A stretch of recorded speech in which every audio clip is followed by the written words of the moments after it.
Usually what we have is everyone to introduce themselves, but today we have a time problem. There are two of us presenting, and right after this at 3:30 sharp, there's a dean and faculty meeting that some of us have to go to. So in order to cut back on time, we thought we wouldn't do the mutual introductions, and I apologize for that. The other thing that we'd leave out would be announcements. And one thing I guess I would want to say is that I want to welcome our new Seeker Fellow for the year, Nathan Ekstrand, who is in the philosophy department and is working on a dissertation on the concept of revolution. And he's made most of this possible that we could all gather in this room today by doing all the nuts and bolt work. The other thing is I want to give a special welcome to some of the people that came from other campuses in Pittsburgh, Pitt, CMU, and other campuses to have trudged all the way up here onto the top of the bluff to join us. And the other thing is 9/11 is a day of commemoration, including critical thought about it. But it's also a kind of a day of commemoration for Magali and I, who are putting on this joint production. We put on another joint production about 15 years ago. We put together a reading group of graduate students and faculty. And out of that reading group eventually sprung Seeker and also the Women and Gender Studies program. So it was kind of like a grassroots faculty movement where we build institutions that help create intellectual community on campus. See, we also, so the title of our session today is 9/11 and the Politics of Aesthetics, Literature and Memorial Art. And as I said, there's two of us presenting. Each of us will go for 20 minutes, and we'll give the talks in sequence, and then we'll open it up to discussion, and Nathan will moderate the discussion. We also agreed that we would just do minimal introductions of ourselves, so I'll simply present Magali Michael as professor and chair of the English department, and myself as professor of philosophy and coordinator of Seeker. And little bits and pieces of us may come out as we give our talks, but other than that, we'll go ahead and get started now. Thank you for all being here today to help us talk, to listen and help us think about the projects we've been working on.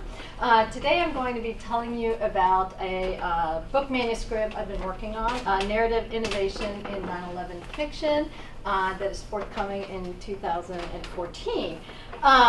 My work explores how fiction writers are using and experimenting in innovative ways, I argue, with formal strategies to engage the 9/11 terrorist attacks on the World Trade Center towers in New York and the consequences of the events of that day. There's been lots and lots and lots of fiction written supposedly on 9/11. But my work focuses, I chose strategically to focus on texts that are really interested in engaging and representing the attacks themselves and the direct consequences of those attacks, as opposed to the kind of plethora of fiction that uses 9/11 as a backdrop or setting for all sorts of stories, including, weirdly, a lot of love stories, you know, which is very bizarre. It's kind of like Jane Austen in New York in the 21st century. There's a whole lot of those, which, you know, that would be a whole other project in itself, like why? But that's not what I'm looking at here. So I do in-depth analyses of 5 novels, and I won't talk about the novels specifically today, but I want to at least list them. 3 of them are American novels, and 2 are European, and I did that on purpose so that I could have some views from outside the United States also. So I look at Frédéric Beigbeder's Windows on the World, which was published in French in 2003 and then translated into English the following year in 2004. I also look at Jonathan Safran Foer's Extremely Loud and Incredibly Close, an American novel published in 2005. Some of you may have seen the film version of it. Jess Walter's The Zero, another American novel published in 2006. Don DeLillo's Falling Man, an American novel published in 2007. And Ian McEwan's Saturday, a British novel published in 2005. So those are the novels that I look at specifically. What all all of these have in common is this incredible imperative to tell the story of what happened that day, as well as the immediate consequences. And what's interesting is that imperative to tell the story of what happened began like immediately as the events were happening. If you remember the media representations, it was trying to figure out, tell a story about what was happening. So this happened within the media, but also in personal stories. There's been recorded that a huge number of text messages, emails, phone conversations, people talking to me where they were when it happened, what they saw, those kinds of things. And this highlights the way in which stories and storytelling is a way of kind of making experience intelligible. That experience is like a bunch of stuff that happens. It's sometimes kind of senseless, and we create sense out of it by telling stories. And so these novelists are really, have that imperative, to make sense of and to try to understand what's happening. At the same time, however, these novels also demonstrate an acute awareness of the kind of vexing and seemingly impossible task of representing these events. Because of one, that representing the past is always mediated by all sorts of things, so that's a problem. Representing events that in some way seem outside the realm of the conceivable are particularly difficult to represent. And the third problem is that all sorts of cultural stigmas and ethical censures are put up against representing horrific historical events and or the pain of others. And with respect to that last one, the novels basically are engaging in this aesthetic dilemma that has clear ethical dimensions and that participates in kind of debates that have been ongoing about the ethics of representing atrocities. In fact, there were vigorous debates about whether or not one could represent the events. And you're probably aware of one of them that began immediately, and that is the photographs and videos of the falling bodies that appeared, for example, in the New York Times the next day, in some magazines.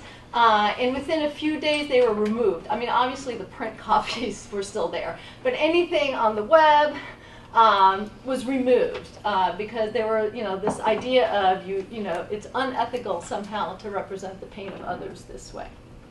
So it started immediately. But the debates were rather heated about whether or not literature could represent these events. And interestingly, the debates were very reminiscent and at time echoed exactly the debates about representations of the Holocaust, which is problematic because the events of 9/11 really aren't the same as the Holocaust. But the arguments and debates seem to use the same language. In the face of all of these issues, one of the things that I argue is that these novels willingly kind of accept the risk of failing or of offending. And that instead they choose to privilege the responsibility of literature to represent these events regardless of the intertwined aesthetic and ethical challenges. So that sometimes perhaps some things in them don't seem the most aesthetically pleasing, but that's because they're trying to do something else. What these novels do is they offer themselves basically as critically savvy and incredibly self-aware counter-narratives to the media and to the official government versions of the events that dominated the airwaves immediately after the events and have continued to do so in many ways. And these dominant versions tended to efface, as I just said a minute ago, the bodies of those who died. They also tended to position the United States as simultaneously absolute victim and all-powerful nation. So this kind of conflicting kind of presentation. And then the third thing is they tended to construct an overly simplistic rhetoric of us versus them that was always aligned with a strict good versus evil kind of dichotomy. So all the official kind of narratives do this. So one of the things that I argue in this project is that these novels assert themselves as active participants in the creation of narratives about the 9/11 attacks that refuse to shy away from exploring and representing their more difficult and problematic aspects. And in fact, insist on trying to represent those problematic aspects as the only means of coming to terms with events in their cultural and historical specificity. So as such, these novels, I argue, kind of reject an apolitical or ahistorical stance and actually advocate a notion of literature as a dynamic negotiation of the relationship between aesthetics, ethics, politics, culture, and history. Indeed, these texts assert the viability of literature as a mode of critical inquiry that can engage and contribute to the socio-political debates of its time and to the construction of narratives about significant historical and cultural events, particularly ones that counter the dominant ones. These texts reject the notion that was often put out there that somehow the events of 9/11 were unspeakable or unrepresentable, since such a notion tends to efface or silence violent historical events. My project also explores the ways in which these novels function, I argue, as performative acts. They do so in one way, as I just said, by participating in and contributing to the larger conversations and debates about 9/11. They also draw attention to their status as performative acts within and addressed to their specific cultural context. And they also require readers' participation by deliberately not conforming to readerly expectations and positioning readers as having to experience the narratives actively and in a critically aware fashion. In other words, one of the things I argue here is that these novels offer readers a deliberately crafted narrative, and there's no way you can't see that when you're reading these narratives, that function as a conceptual and textualized experience of the events of 9/11. So kind of forcing the reader to experience, but via overtly textualized form here.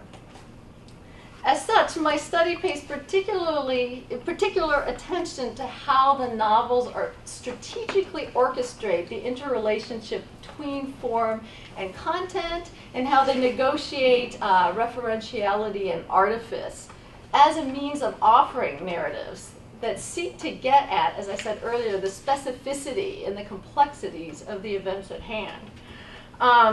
Specifically, the novels that I choose to explore experiment with narratives in particular to find strategic means of, one, highlighting the body and the bodily suffering that links human beings, two, criticizing the dominant narratives, particularly their distortions and effacements, and three, they attempt to represent and understand the terrorist other.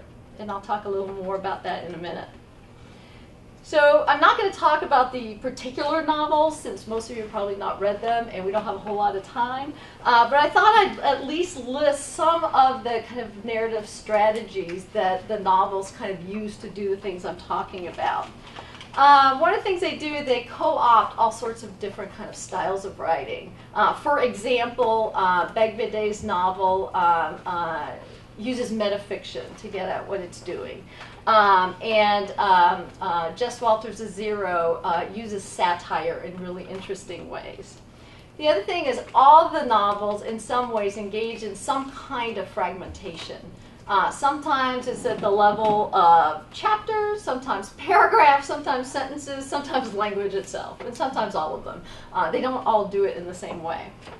The other things that they all do that I found particularly interesting is they all make use of established genres, especially popular genres, and then undermine them. One of the ideas is if you're trying to represent something that's very difficult to represent, one of the ways of connecting with your reader is using a genre that is very familiar. And yet that genre can't quite capture the events at hand, so then the genre gets undermined. And what these novels do, some of them use, kind of make use of one kind of established genre, and some of them make use of multiple ones within one novel.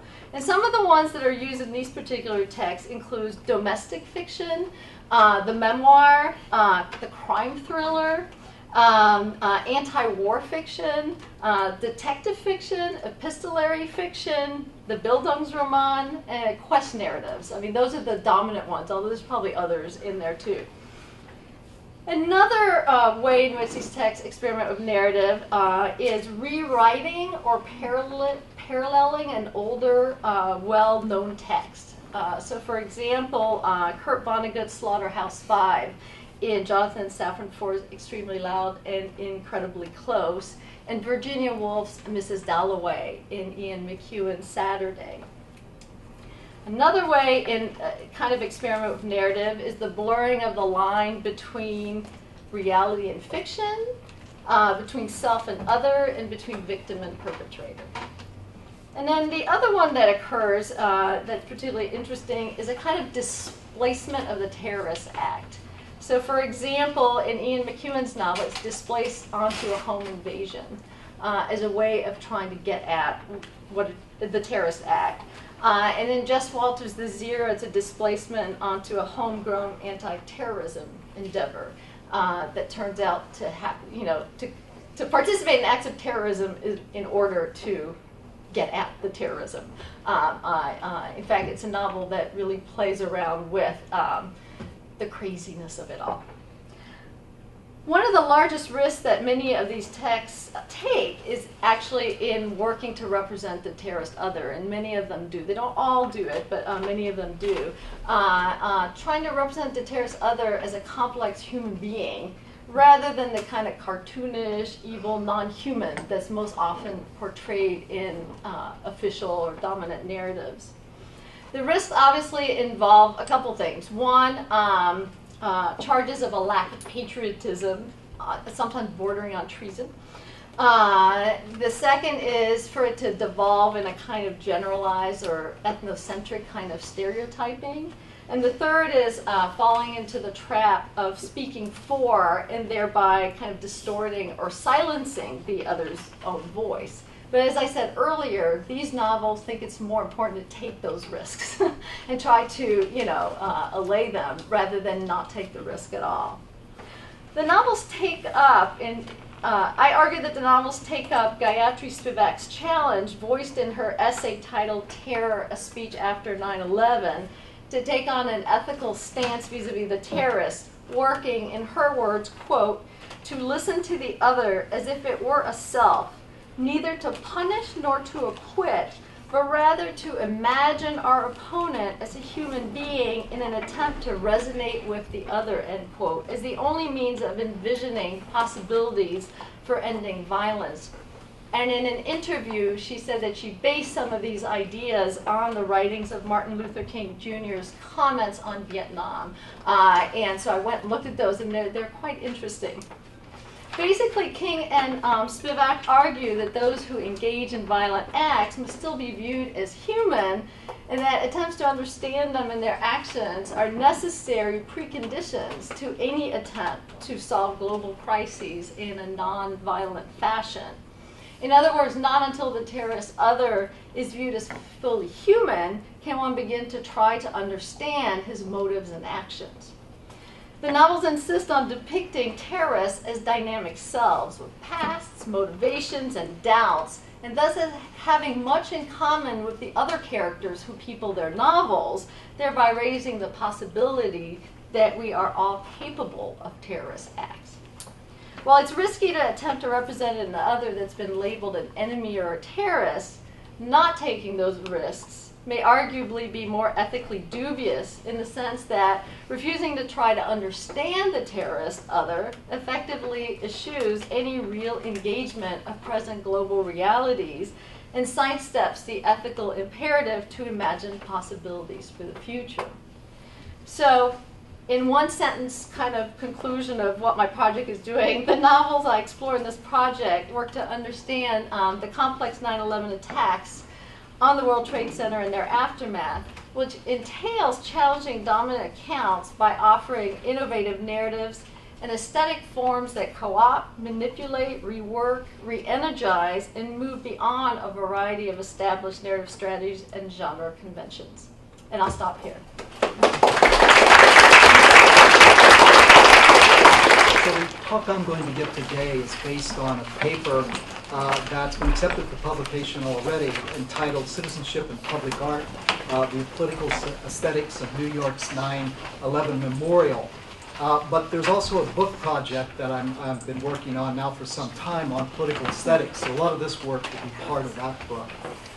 Some of the work in this comes off an earlier one called The Multi-Voice Body, Society and Communication in the Age of Diversity. I published a few years ago.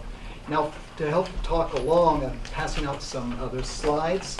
And then there's a handout that, has everybody received a handout already? Anybody not received one yet? You might have to share a couple people might have to share one. On one side is the list of themes that I'm going through, and then on the other side are all the images, so you'll have them all in a group. Well, we want to begin at the beginning, and the beginning in this case is the beginning of the U.S. Republic around 1800. Of all things, the biggest debate in Congress at that time was a debate over art. It was even considered more important than the debate over slavery. And it concerned a memorial for George Washington, the father of the country. The Federalists wanted a stone monument, but the Democratic Republican Party, headed up by Thomas Jefferson, was against this. One congressman, Congressman John Nicholas, felt that a stone monument was, quote, a heap of large, inanimate objects. In other words, an image of authority. And what he proposed as an alternative was the idea of a plain tablet, quoting him now, a plain tablet on which every man could write what his heart dictated, unquote. Well, Kirk Savage, in his award-winning book, Monument Wars, has pointed out and has shown how this debate continues all the way through the history of the U.S. It continues up through Maya Lin's Minimalist Vietnam Veterans Memorial and the World War II Memorial on the Mall, and it continues on into the New York memorials. We're going to look at two of these memorials today. The one is Michael Arad's, image two, please.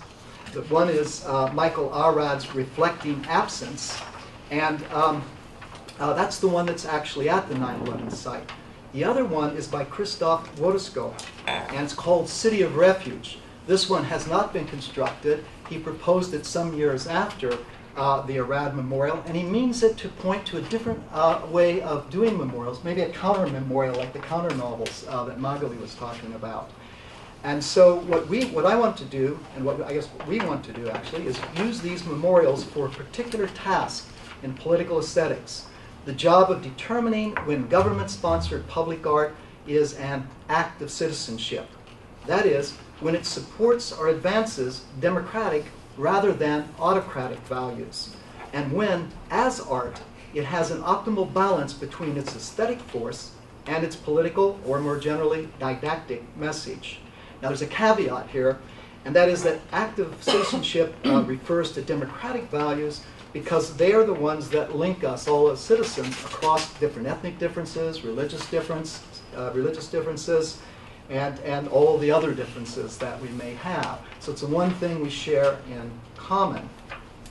So active citizenship seems like the appropriate term for that.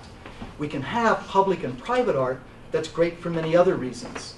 But to be great as an act of citizenship, the claim is it must refer to values we share as citizens of a democracy, democratic ones.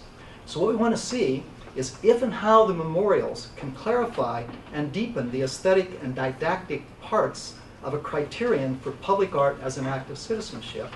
And then we want to see how we can apply this criterion to the two memorials in order to evaluate whether either, both, or neither of them have fulfilled this very criterion that they have suggested. So the designs for both the Arad and the Warishko memorials were initially inspired by events that took place in the immediate aftermath of 9/11. And this is a bit like Magali was saying, the idea there are certain events to understand them, we want to create stories. And this turns out to be the truth with Arad and Warishko. Immediately after the attacks, there were vigils at Union Square and other places in the city, again, right after the attacks. And I'll just quote from my paper here the general scene of these vigils. The people formed circles, holding candles as the night descended on the city. They were the old and young, rich and poor, black, white, and the other colors of humanity, Muslim, Christian, Jew, atheist, and many other spiritual denominations. They also encompass the range of our often conflicting political views, unquote. So on the basis of these events, this circle of candles and the vigils, Warishko and the jury selecting Arad's reflecting absence said that their memorial should reflect the diversity of the people in the circle of candles, not suggest hierarchies of any sort, in short, be what I like to call a unity composed of differences rather than a unity imposed upon differences. James Young, a highly regarded art historian on the jury committee for Arad, said that the vigil suggested that the memorial should be an evolving memory, one allowing for, quote, ongoing negotiations between past and present, and among the competing agenda of those affected by 9/11 or who will be affected, unquote. He added that the memorials should reflect an interactive, dialogical quality, one that involves the voice of the artist who creates the memorial, the voices of the viewers who respond to this creation, the voices of the political, religious, and other figures who support and make use of it in their social or political endeavors. And I would want to add two other things. That the art object itself is an expressive gesture. In other words, we can consider it as a quasi-voice and therefore in dialogue or contestation with the other voices surrounding it. And then the other is that the memorial itself just isn't the art object, it is all these voices interacting with it and vice versa. Again, reminds me of some of the novels that we were talking about, Magali, where they set up a situation where they're in dialogue with the readers. Now, Warishko says something very similar to what Young says. He says that the commemorative action of the vigils, quote, brought back to life ethical, discursive, and critical ways of mourning, unquote. And he referred to his memorial as, and what he thought a memorial should be, memory in action, and interrogative and agonistic institute of memory from which to initiate new transformative projects. And agonistic, that simply means the contestation among various voices. In other words, this unity composed of difference should be thought of more dynamically as a dialogic body, a courageous way of hearing and speaking to one another, an interplay among the voices of society that separates and simultaneously holds these voices together, forming a dialogic, or what I call a multi-voiced body. This social or dialogic body has three political virtues, all three of which it must support equally. One is solidarity, the other is heterogeneity, and then the third is fecundity, the idea that the interplay of these voices produce new ones. Because each voice is, I go on to claim, a lot of this I can't spell out with 20 minutes, but because each voice is part of the identity and at the same time the other of the rest, this means that the production of a new voice will bring about a change in all the rest, just as a new gender would bring about a change in the meaning of male and female. Furthermore, this means that society is always undergoing metamorphosis, that it is the same dialogic body, but always as different.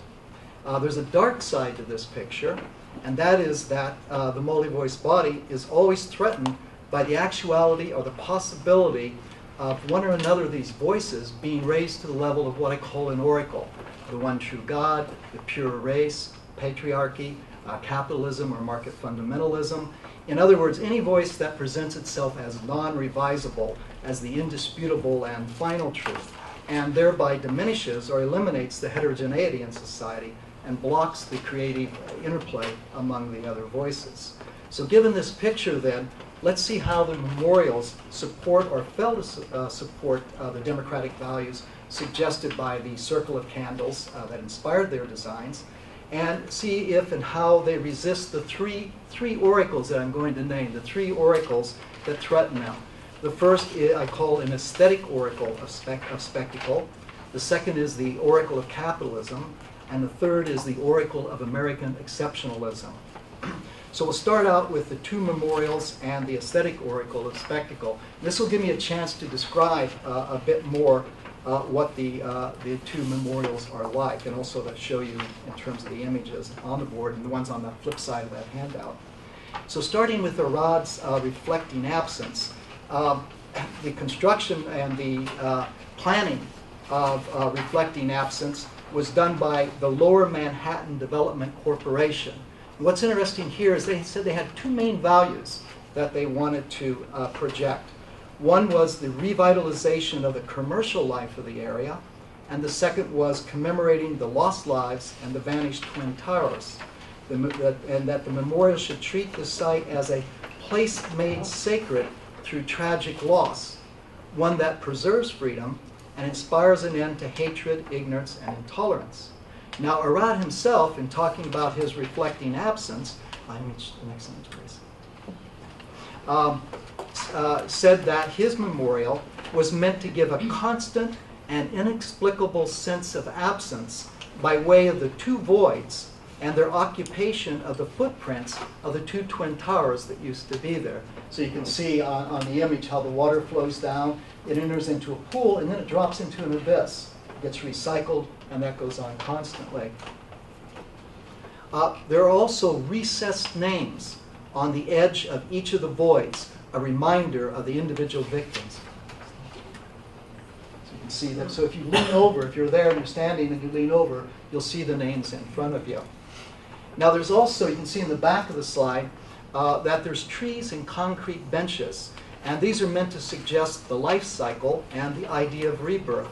And it's also to make the memorial appear as part of the life of the city and link it to other green spaces and commemorative structures around the city. All in all, it presents a minimalist message of loss and hope, a mournful past and a hopeful future.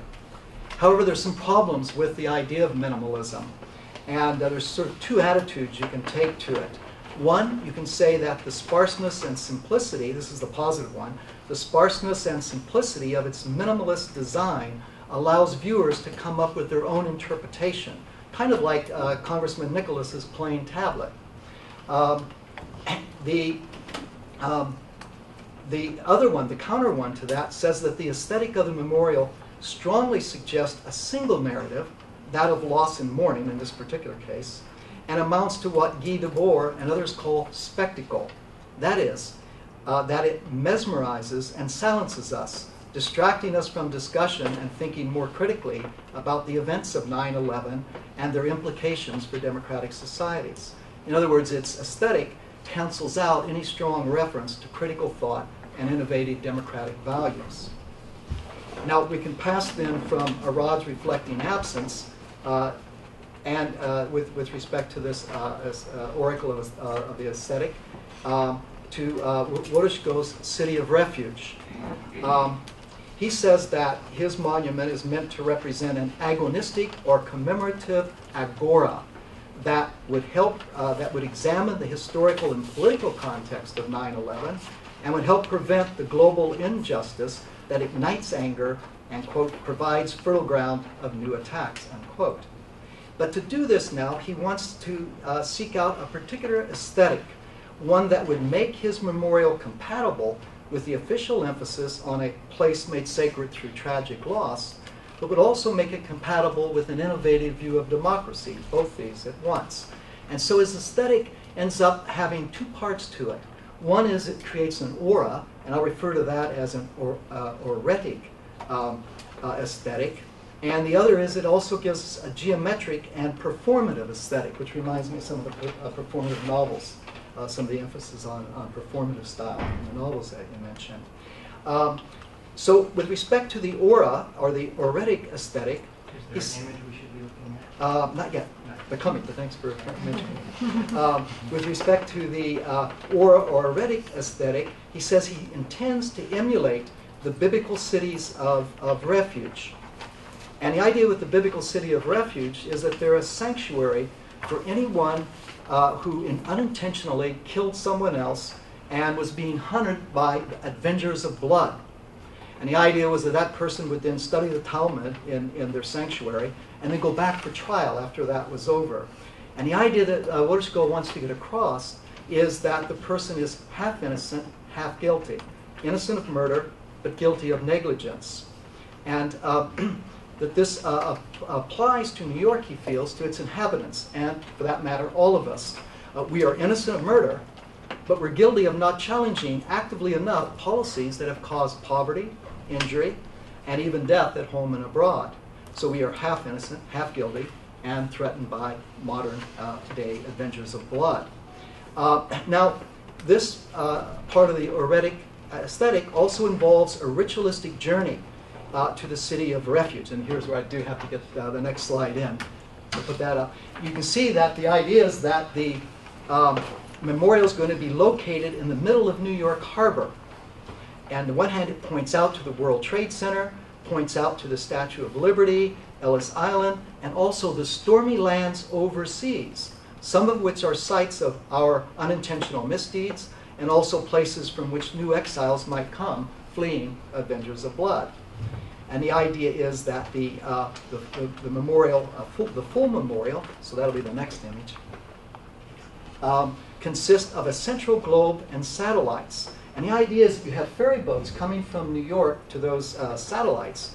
And from there, they're escorted from the satellites into the main globe. And the idea is that this is sort of like a rite of passage, and thus part of the aesthetic, simulating the half-innocent, half-guilty, and their passage to the biblical city of refuge. The third part of this auritic aesthetic, has these three parts, is what he refers to as an act of ethical imagination. He wants us to think of the victims of 9/11 as if they were watching and critically evaluating our work for a better world. In other words, their voices are still present with all the other voices that make up the memorial, including the art object itself. Well, that's the auritic part of the aesthetic. The next part of the aesthetic is a geometric and performative aesthetic. So that'll be yet another image. Now, the geometric aesthetic, you can see the spherical shape of the central globe and the spherical and circular shapes of the other spaces within, creating a non-hierarchical visual presence of the memorial. But it's also a performative as well as a geometric or symbolic aesthetic. When you enter the semi-spherical agora auditorium, number 4 there at the top, and it's designed for debates and witnessing in relation to the unfolding conflicts in the world, for dissensus as much as for consensus. And then the whole thing is just packed with all sorts of technology for information and for communication on these various different levels. And the idea of the communication and the information is meant to be worldwide. What events are occurring in the world, what conflicts are taking place, and the idea of making them the subject of the ongoing debates. So it doesn't just represent democracy, the memorial. It organizes visitors into voices that contest one another's discourses. Its architectural language, therefore, performs as well as symbolizes the agonistic type of democracy that the memorial promotes. So it's a reversal of the traditional memorial. It asks us to go beyond the more common emphasis on mourning and personal healing and to play an active role in bringing about a collective and future renewal. So in further elaboration on Congressman Nicholas's idea of filling a plain tablet with individual ruminations, Wozeco wants to go a step further. He wants to occupy the tablet, so to speak. He doesn't say this, I'm conjecturing this. He wants to occupy the tablet with collective and ongoing exchanges among contesting voices. So he integrates the oretic and geometrical aesthetics with the didactic function of critical and innovative thought. So the aesthetic force of the memorial is integrated with its didactic function, the idea that we get a balance between the two in the style of memorial. To fill that out just a bit more, the aura of its geometric shapes, the ritualistic aspects that we mentioned, and these spectral voices of the victims help us to empathize with the victims and recognize that our contesting voices have a more profound meaning than just the vocal gymnastics of a debate team. In turn, the didactic function, the interplay among the gathered voices of the memorial, ensures that the aesthetic dimension of the memorial will not create a spectacle that distracts us from the deeper meaning and activity of the city of refuge. So we might conclude that Watersko's memorial escapes the aesthetic oracle of spectacle, whereas Arad's memorial doesn't seem to do so. We can relate this to what Magali was talking about, the different styles in fiction and how they attempt to use style in a way to highlight certain aspects of an event like 9/11. Now for the second aesthetic, the second oracle, the two memorials are also related to the oracle of capital, or market fundamentalism. So we're passing from the oracle of aesthetics as spectacle to the oracle of capital or market fundamentalism. Arad's reflecting absence, next image please, there are surrounding it a number of enormous skyscrapers or commercial structures. We can think of them as icons of capitalism, and they overwhelm, one might argue, the memorial's message of tragic loss and rebirth.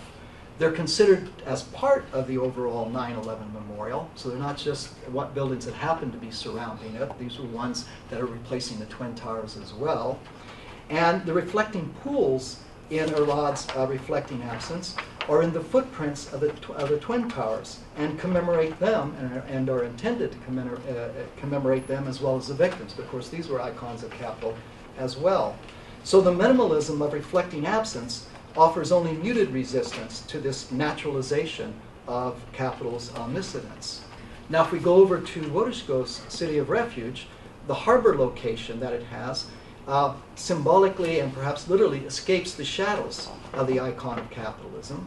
And the critical discussion, moreover, the critical discussion that would take place in the floating sphere can help pave the way for a less stratified, and I'm quoting him now, pave the way for a less stratified and more egalitarian social structure and economy, end quote. So we might want to say that Watersko's City of Refuge does not contribute to naturalizing capitalism's occupation of public space, and indeed resist capital, whereas Arad's memorial does help make capitalism look like the natural setting of the U.S. and thus our democracy. Now the third oracle is the American exceptionalism. So starting with Arad again, image 9 please. Magali's already mentioned a lot of the exceptionalism that occurred around 9/11. One way of putting it is that the picture of innocence and victimhood that we have of ourselves as a nation after 9/11 tends to make us feel that we are absolved from, quote, reflecting on issues of historical responsibility and can instead resort to retribution, to invading Iraq, carrying out torture and extraordinary rendition, and otherwise nullifying our traditional values. So in this sense, we mimic the tunnel vision or the myopia of the terrorists who carried out the attacks and killings of 9/11. So reflecting absence doesn't directly reflect the oracle of American exceptionalism, but it doesn't resist it either. Until, and now here's where things get a little more complicated, because we have the memorial, and as you can see the pool, underneath it is the National September 11 Memorial Museum. It's slated to open next year. This was sort of added, but it's actually now part of the memorial because you go down to the side of the memorial and you go down into the museum. And the museum does complicate this problem of American exceptionalism because what the curators say, and this is their statements actually, although I'm paraphrasing them now, they would allow nothing that would make the perpetrators appear to be anything other than murderers. They would display only evidence that would confirm the guilt of the hijackers and nothing that might explain their motives or grievances. There's some photos of the hijackers when you go in, but they're kept to thumbnail size, and they're put in an angle where you really have to stretch around to see them. And the only caption is allowed on them is what would indicate them as complicit in their terrorist deed. So this does, overall, this does seem to link the memorial to the idea of American exceptionalism. I guess I could just add, this is 9/11/01 we're talking about, but there was also 9/11/73. This occurred in Chile when the Democratic elected President Allende, who is also not just elected democratically but espoused democratic policies, was overthrown with the help of Kissinger and Nixon, our government at the time. So there's two 9/11s actually we want to keep in mind, and the idea is not to overlook either of them. Now if we go over to Watersco's City of Refuge, the idea here is Watersco puts emphasis upon representing and hearing diverse points of view, ensuring that his memorial and its aesthetic do not contribute to the oracle of American exceptionalism.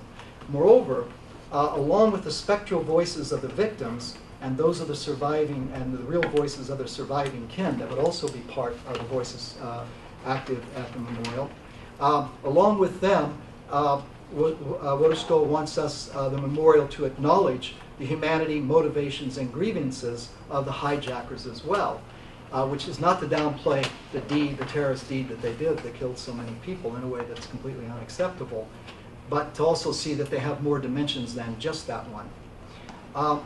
Thus, we could say that Watersco's memorial resists, and Arrad's does not, American exceptionalism. And now we can come to a conclusion, and we'll go to the last slide, which takes us back to the beginning. These considerations, I want to claim, these considerations above, starting with let's start with reflecting absence. It is aesthetically attractive and may have a therapeutic effect on a large number of people, but it neither directly suggests democratic values nor resists the three autocratic or oracular tendencies we have discussed. It fails to meet our criterion, therefore it fails to meet our criterion for an act of citizenship. At least that's the claim I'm making, or putting out provisionally. Then we go to the City of Refuge. It performs as well as symbolizes the democratic value of a non-hierarchical dialogical interplay among the voices of society. More specifically, it affirms the three political virtues of solidarity, heterogeneity, and fecundity, and it resists the three oracles or autocratic tendencies we have discussed. Its aesthetic, moreover, and finally, its aesthetic dimension and its didactic or political dimension lend force to one another rather than canceling each other out.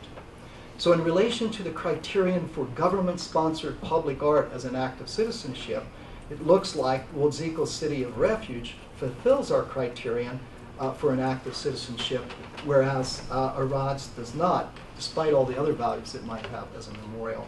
So this puts forward the questions. Is our criterion for public art as an act of citizenship adequate in general?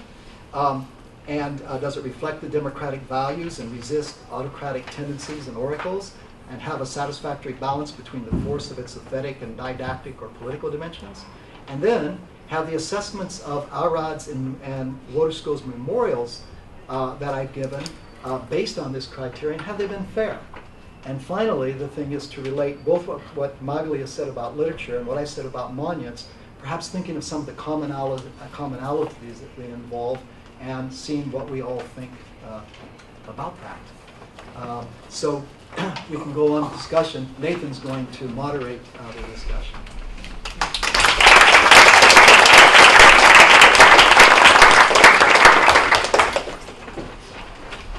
So I want to thank Magali, Mike, and Fred Evans for presenting. Some people have to leave because they have a class. Well, while people are filing up, perhaps I can take the sort of moderator's prerogative and start with my own question, which actually is, for both of you, it's related. It's pretty much the same question, just in the different types of art that you were each talking about. So both of you spoke very well about how some of the 9/11 novels or the Arrad's memorial oppose some of the dominant narratives about American exceptionalism, about treating the terrorist as just this simple other, and instead of they try to humanize them. But of course, the danger of when you set out these new narratives that oppose the dominant one is that it could become a dominant narrative itself and possibly dangerous. Perhaps, I haven't read these novels, unfortunately, but I was wondering afterwards whether there is a danger in perhaps sort of positing, they sound like they're all English language novels from the UK and the US. There was one French, but it was translated into English. Right, that perhaps you could set up a narrative about how Western specific reactions to 9/11 are the only proper ones, that perhaps other parts of the world, South America, Africa, and their reactions tend to be left out.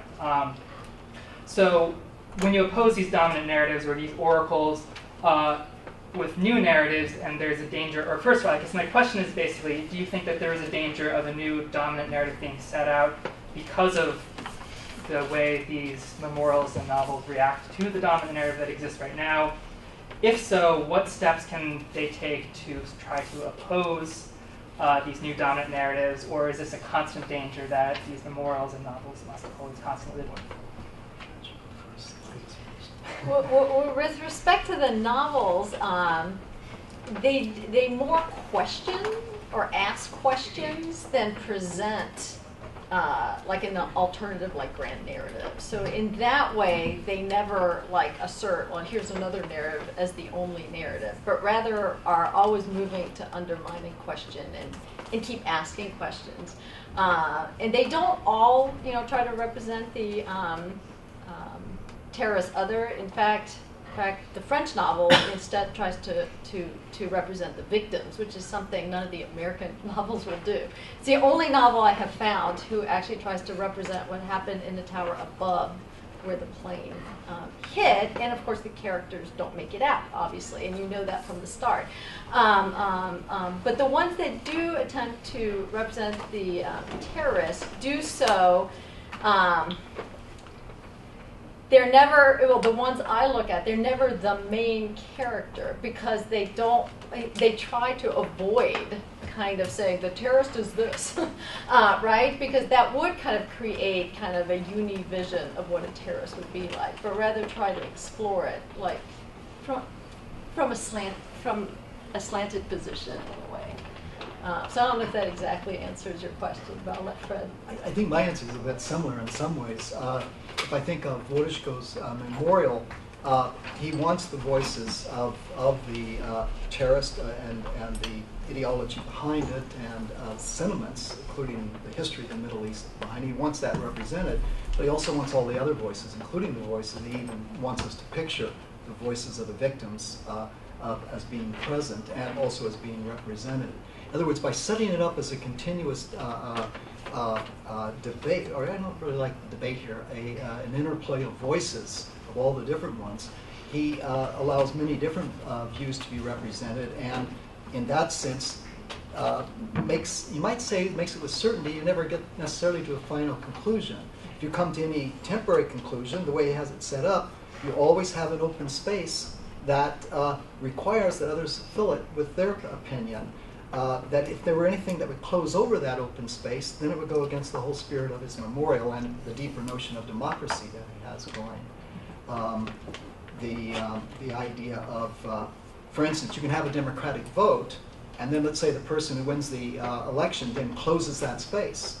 Well, then I would say, in retrospect, that wasn't a democratic vote. It ended up being a procedural one that put someone who was actually against democracy rather than for it, and therefore it wasn't truly a democratic process at that point. And I think Wojciko's memorial, in a sense, emulates that, because the idea is the discussion, you always keep the space open for new rejoinders to any claim that's made. Yeah, I would just also add that that's the risk of trying to represent something, right? And I think that what to me was really interesting is the writers seem very aware of that risk, but willing to take the risk, because yes, they probably end up doing a little bit of what you're talking about, but it's almost impossible not to do that if you want to try to do it.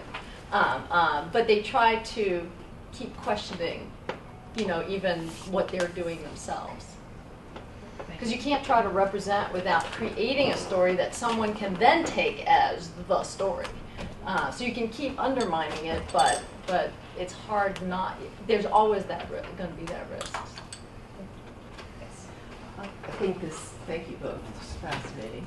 I think this one is probably more for Fred, but it may go over to Magali's work as well. And it has to do with the very interesting performative aspect that comes with the city of refuge that you say has some reference to a biblical sense of a city of refuge sanctuary, and to the going out to the city and then doing what you do there, but then you leave again. And you mentioned half innocent, half guilty, which is also would be interesting to explore further, because in the performative aspect of going out to the city of refuge, lending your voice, listening to other voices, going back again, is there, what's going on in terms of the innocence and guilt? Because in a biblical frame, there'd be some element in which you'd be looking for perhaps your guilt to be purged. Mm-hmm. What's happening here? I think the purging of the guilt that School has in mind is that the idea of these debates is to make a better world, that is one in which there are less incidents of terrorism and the other actions that sometimes give rise to terrorism. So that would be the idea. Now there is one thing, he puts a lot of him, so that would be the first part of the answer, that the whole reason for the continual discussions is to come up with alternatives and actually direct responses to hotspots around the world. The idea is with all this communication technology is that the people that are working there are in touch with all other places around the world where there are wars and other acts of destruction taking place. And the idea is to bring that into everyone's awareness, to have people that have witnessed it come and have people talking about it and how to understand it. And so the idea is to do that in a way that cuts down on the number of such incidences. The other thing, he puts a lot of emphasis on the idea of the guilt part. And in a sense, you might think of a part of the motive then as you want to get rid of your guilt by doing that. And I think that's partly true, but I think there's something else too, that the way that he's discussed these different voices in interplay, there's also a kind of celebration there, like the circle of candles. Was a kind of, at the same time it was a mourning of what happened, it was a celebration that there could still be human beings in unison with one another, and in a way that doesn't wipe out their differences or doesn't demand that they all have a homogeneous ideology or anything like that. So it's kind of a celebration on the one hand of this idea of these of solidarity, heterogeneity, and fecundity all at once. At the same time, it is a way of recognizing our guilt, that if we don't actively go against policies that we see creating injustices, then we're only half innocent and we're half guilty. Yes. This question's for Fred. Given your work on the multi-voice body and heterogeneity and fecundity, which I really like, I think that it would be incumbent upon you to point out that the Congressman Nicholas's plain tablet versus stone monuments is taking place within a social context precisely where victimhood is taking place, dehumanization is taking place, sub-personhood is taking place, the denial of citizenship is taking place, right? Absolutely. So there's a way in which that the verses that you have there is a kind of agonistic, but at the same time it functions as a quasi-oracular voice, precisely because it's white men who are erecting a statue of someone who actually owned slaves, right? Mm-hmm. So one might argue, right, what would the black subaltern voice bring to that? Perhaps not a statue at all, quite frankly, right? So it's interesting how that is itself is a kind of reinscription of the oracular voice and goes against the heterogeneity that you're looking for. I would say the history of the period, exactly what you're pointing out, was oracular in that sense. It was a slave society at the time. Right. And that even took second place to this issue of the monument. When we get to Water School, though, he says, okay, this idea of a blank slate, rather than a memorial of any sort, you got this idea of a blank slate, that instead of just filling it in, I put my opinion and you put your in, he wants this collective interplay, which would mean all the people. But I'm wondering in the novels too, if they're, you know, when they're emphasizing 9/11, do they have this tendency too to overlook other things that are going on? Do they have ways of bringing other injustices in the world in at the same time? Trying to think now. Yeah. I mean, depending on the novel, it happens in different ways. Certainly, well, Jonathan Safran Foer's novel parallels the events of 9/11 with the bombing of Dresden, with the bombing of Hiroshima, for example. So, yes. And then in the kind of thriller, weird novel, The Zero, there's heavy emphasis on what the CIA, FBI, all of them are doing in all parts of the world. So, so yes, there are these connections being made. There's a leading art historian, and I'm not going to get her name, but I bet somebody in the room will get it for me. And she has her most recent book is the I think it has a piece on the Holocaust, and then on the atomic bomb dropping Hiroshima, and then 9/11, and puts those together. So in both the area of novels and in the area of monuments, again, these parallels between literature and monuments, they're both art. And the idea is how they interact in the issue of political aesthetics. Thanks. Yeah, very, very fascinating presentations. Thank you so much. I guess my question is more immediately directed at Magali, but I think pertains also to a lot of your comments about. And it relates to the distinction between form and content.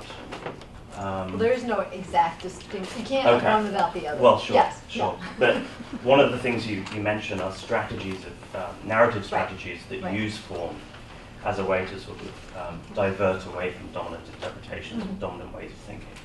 And I suppose my question is, does that mean that narrative form, even in those instances where there's an attempt to move away from a dominant narrative, is narrative form in that instance still, therefore, at the service of content or some kind of holding the space for an inevitable meaning? Or are there ways of thinking narrative form, perhaps also forms of monumental memorialization, that rather put an emphasis on clearing holding the space of non-meaning, holding the space of of meaninglessness? Well, I think that's why no matter what genres these novels play around with, whatever fragment, they're all incredibly fragmented in a variety of ways, and I think that's where you have the space of like. But is it using fragmentation as a means to meaning, or is there a kind of? Often it's a means. It's like what can't be said. Okay. Is there, or what is not known and can't be known, for example. Although occasionally you're right. And I think that's why some of the texts kind of use multiple kind of narrative genres and undercut all of them, because anytime you use one, it has all this history and all the, and so you've got to keep undercutting. Sure. And you'll never reach the you'll never get there. There's always a risk you'll always fall back into a kind of dominant narrative. Sure. There's no way around it, and so I think that's why there is so much fragmentation in them as a means, like the best way possible right. to get around there, but you can't do it all the way ever. So this ideal is actually not possible. But the trouble is, if you want the ideal, you usually don't write, because you can't get there. And that's one of the things I find interesting, that kind of willingness to take the risk and being very self-conscious about that risk. Which made me think of a question. Well, I know there were other questions, but the spectacle part, I'm just wondering about, I hadn't seen the other memorial, and it's really interesting, but there was one part that I need to be convinced of, and that is the fact that it doesn't work as spectacle at all. Because you said at the other memorial that because it's part of the fabric of the city, I'm thinking, well, people can just wander in, right?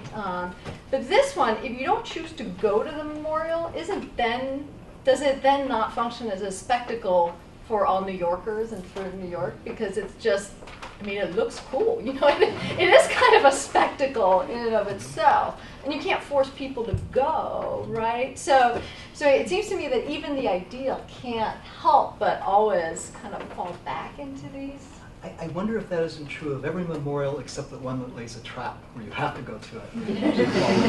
Because you don't really But then have to that's really autocratic. well, that's it. Yeah, that would be a problem as well. But you know, like Arad's, you don't have to go to it. It's downtown. It's pretty far. I've gone to it, and it is a to work away downtown in Manhattan is not.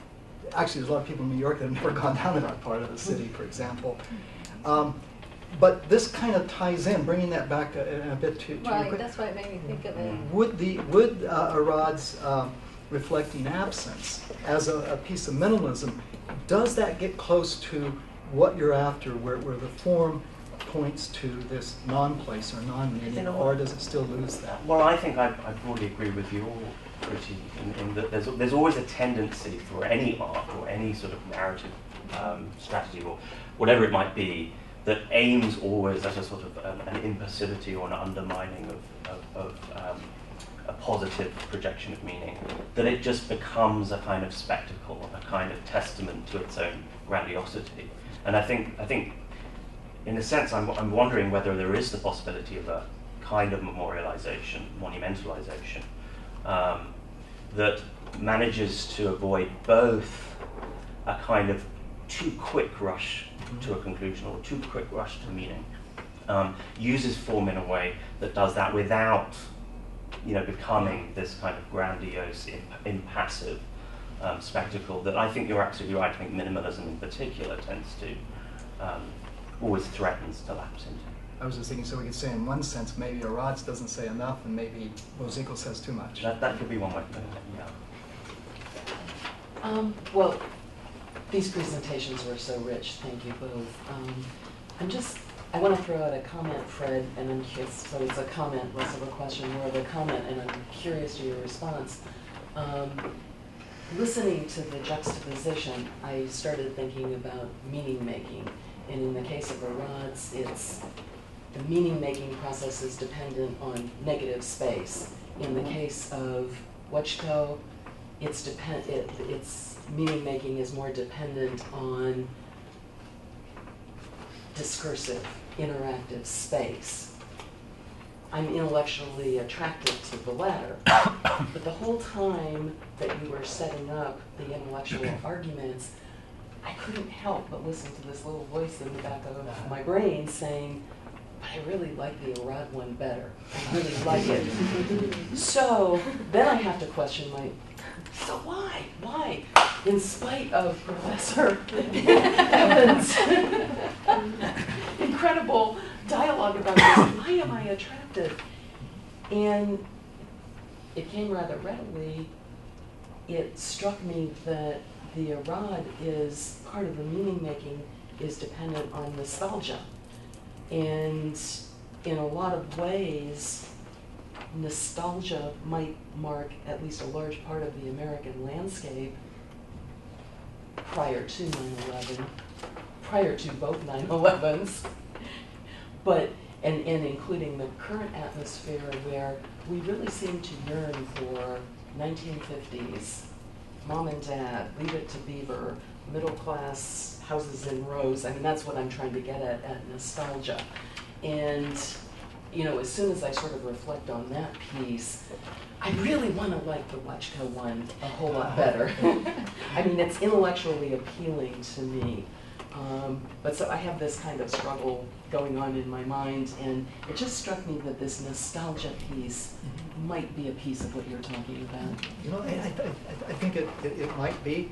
There's also another. I mean, I really think that's part of it. But there's another, because when I started out this project, I was actually comparing two public arts, and one was Millennium Park in Chicago. How many of you have been to Millennium Park or have seen pictures of it or know anything about it?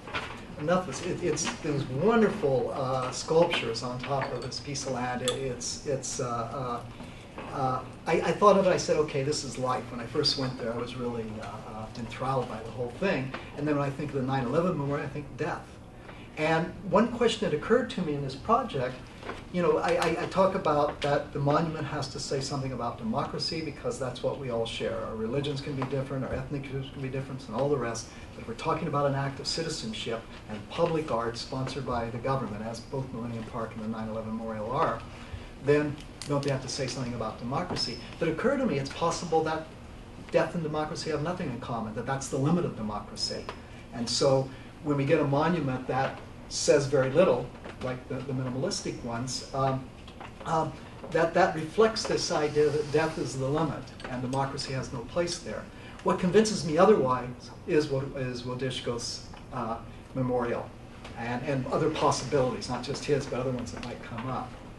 And so that's I don't know if that fully replies. I agree about the nostalgia being one of the motives for it, but I think this issue of how do we represent death, or how do we capture death in a way that's democratic, has run across the problem that maybe that's just the limit of democracy. I don't think it is, because then part of what I like about Wodiczko is that he seems to point that out.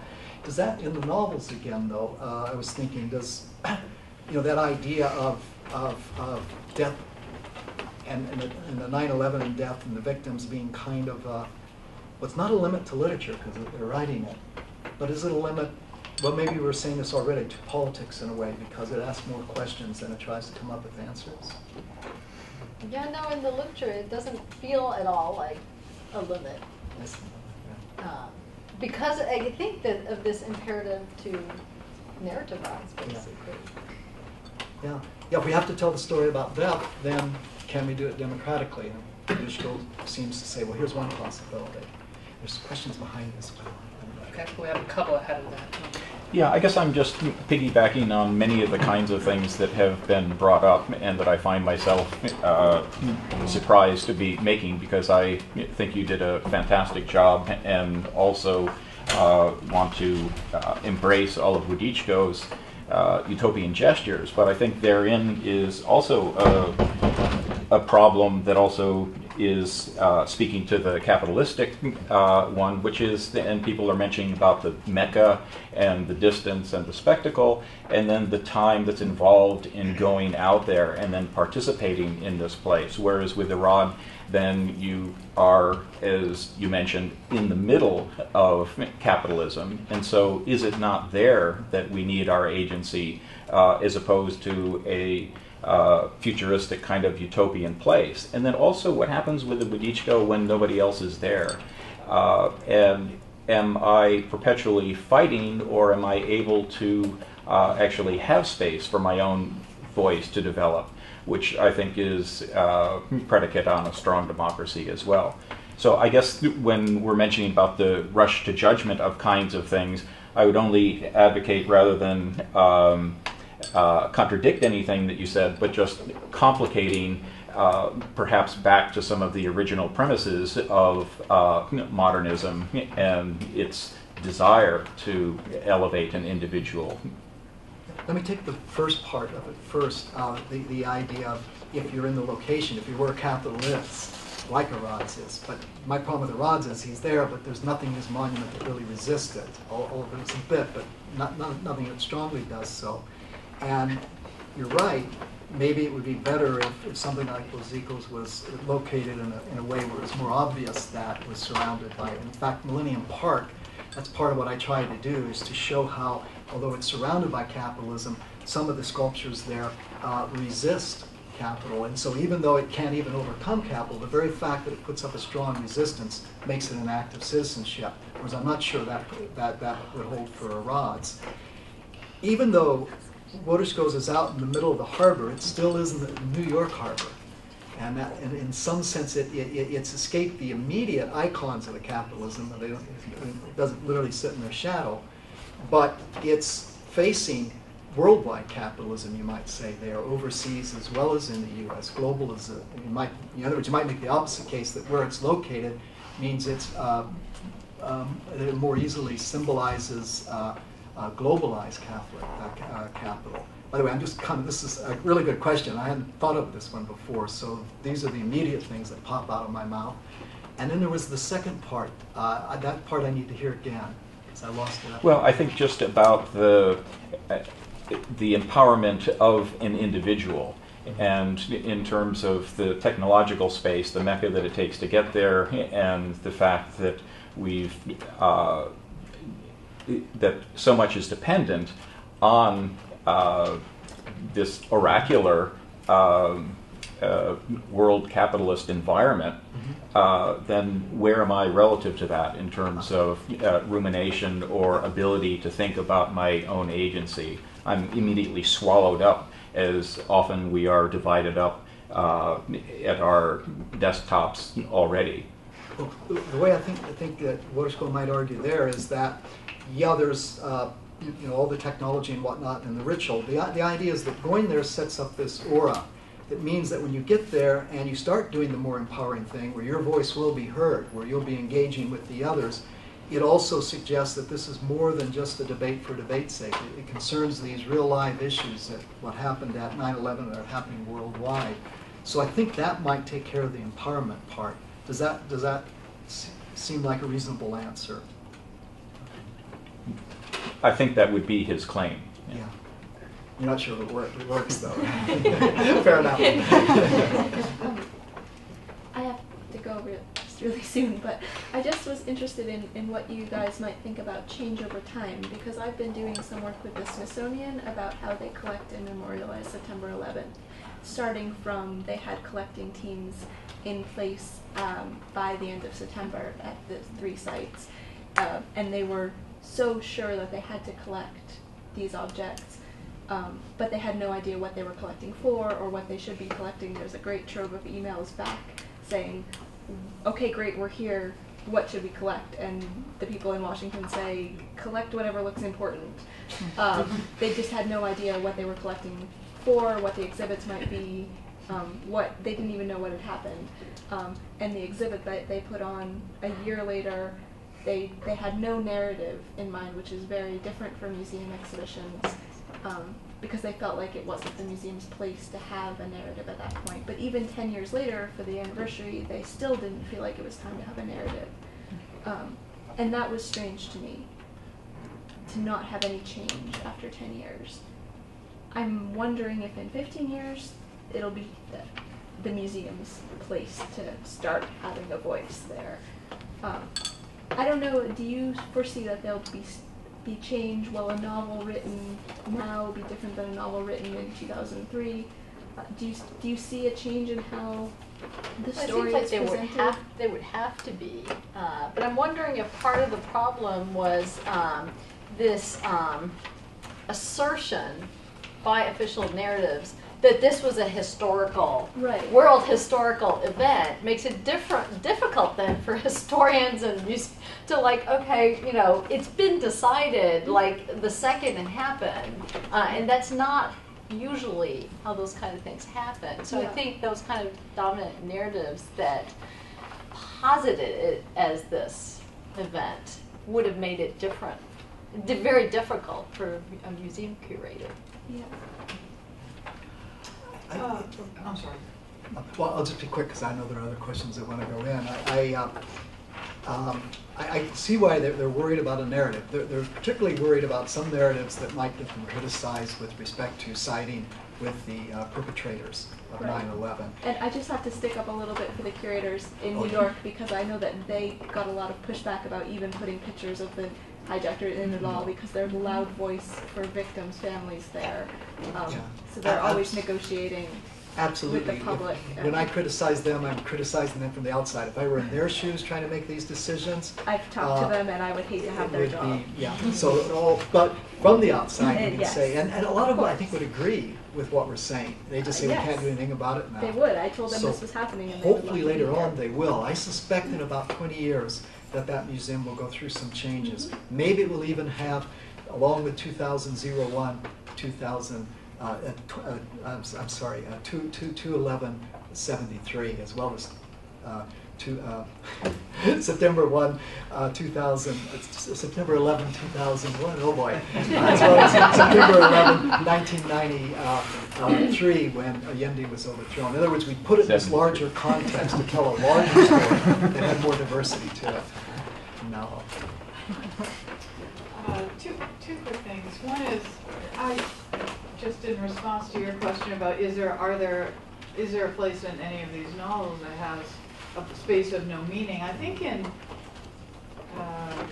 Incredibly Loud and I always mix up the title. I know. Yeah, Extremely Loud and Incredibly Close. Aren't there pages of There are blank pages. There's Blank pages of pages. TypeScript that have been typed over, so you can't make sense of them. Yeah, there's just one like letter or something and a couple of them. So it's an interesting moment in the text to have. Yeah, to have and no they all meaning. have versions of that. Yeah. And the other, I think both, and this is really interesting to listen to. It's interesting to me to talk about this reflecting pool, and I think for me the reflecting pool has to be separated from this reactionary museum, because Yes. one, the reactionary museum is obviously a problem, but having a reflecting pool in a space where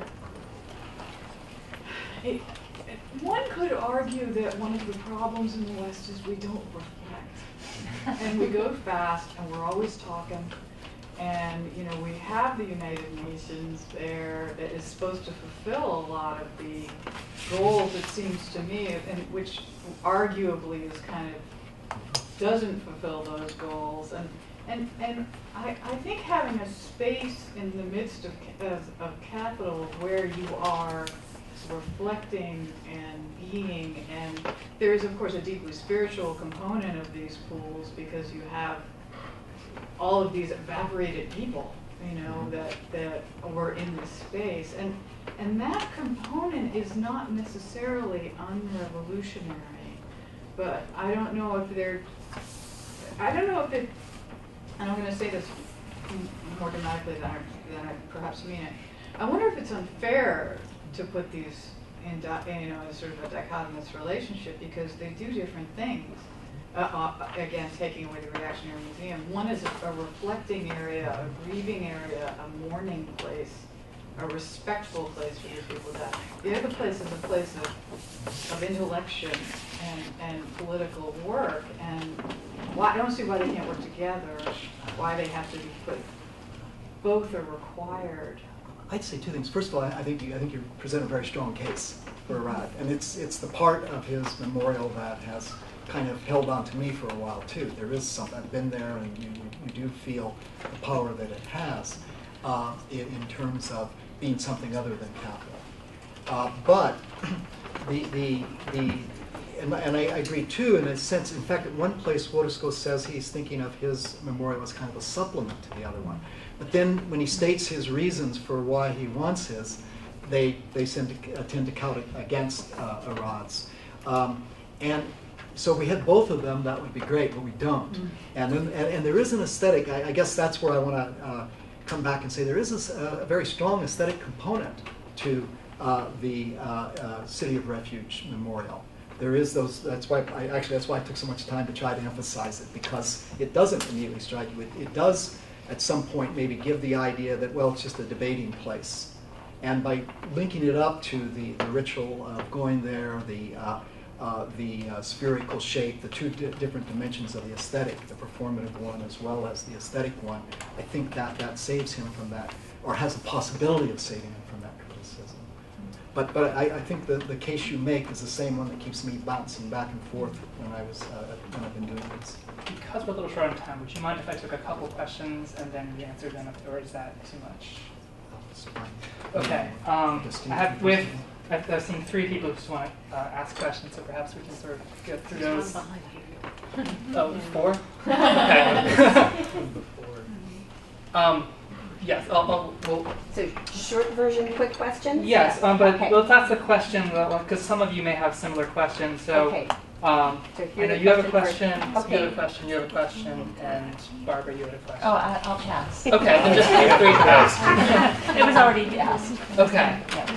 I was interested in the relationship between the media, because it seems like a lot of the things that we're talking about the constraints, especially around the public monument, would be very different for a novel, right? We're talking about novels in a monumentalizing mode when there's the fact that they're individually produced and also textually discursive. So I'd just be interested to hear more about that.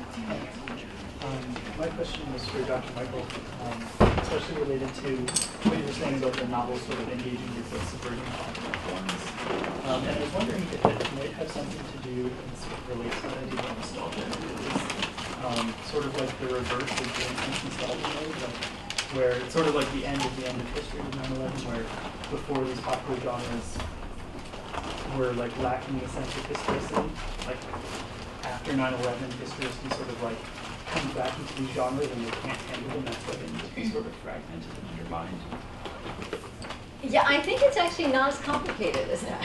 in the sense that I think it's more the sense that there is no one genre that can work to represent 9/11, and so it's this kind of almost like use of, okay, what's a genre that might help me do X, and then what's another one that will help me do this, and the undermining is not so much to undermine that particular genre itself, but rather to see that it has shortcomings, and yes, that it can't deal with these kind of historic events. So yes and no.